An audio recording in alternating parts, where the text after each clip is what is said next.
చెప్పు స్టోర్ లేదు. ఇదిగో ఇది ఉందా, లాగిన్ లాగిన్ చేయాలి. లాగిన్ చేసినాక ఇక్కడ ఇట్లా వస్తుంది.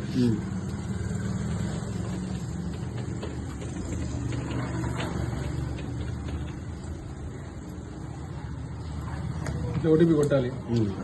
వాళ్ళది ఎవరైతే వాళ్ళది ఓటీపీ చెప్పాను. ఎవరిది వాళ్ళది ఎవరిది కూర్చోను నీది కూర్చుకోండి నువ్వు 67152 ఇట్లా ఓటీపీ వస్తుంది. ఇట్లా కొట్టాలి.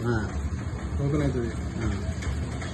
ఓపెన్ అయినాక ఇది ఆధార్ అప్డేట్ ఈ వీడియో యూట్యూబ్లో పెడతా. ఆధార్ అప్డేట్స్ నీ పేరు చూపిస్తాను. ఆధార్ అప్డేట్స్ ఈ రెండు ఆప్షన్లు వస్తాయి.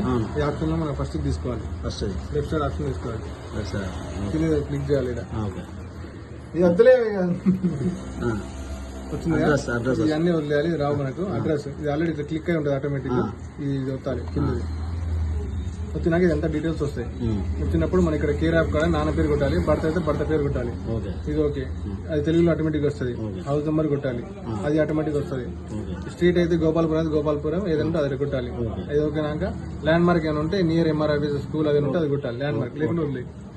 నెక్స్ట్ ఇక్కడ పిన్ కోడ్ కొట్టాలి. పిన్ కోడ్ కొడితే ఆటోమేటిక్ స్టేట్ వస్తుంది, డిస్ట్రిక్ట్ వస్తుంది.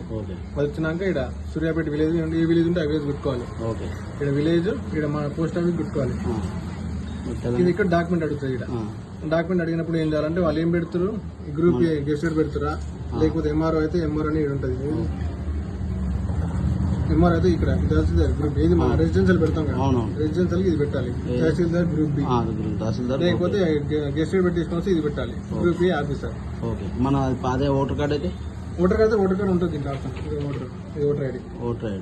ఓటర్ ఐడి కింద ఓటర్ ఐడి పెట్టినాకో ఓటర్ ఐడి పెట్టి ఇది ఉందిగా అప్లోడ్ చేసుకోవాలి. ఓటర్ ఐడి అప్లోడ్ చేసుకోవాలి. ఇట్లా అప్లోడ్ చేసుకున్నాక నెక్స్ట్ వస్తాలి. నెక్స్ట్ వచ్చినాక పేమెంట్ అడుగుతుంది. పేమెంట్ అంటే మనం స్కాన్ చేసి కొట్టడం.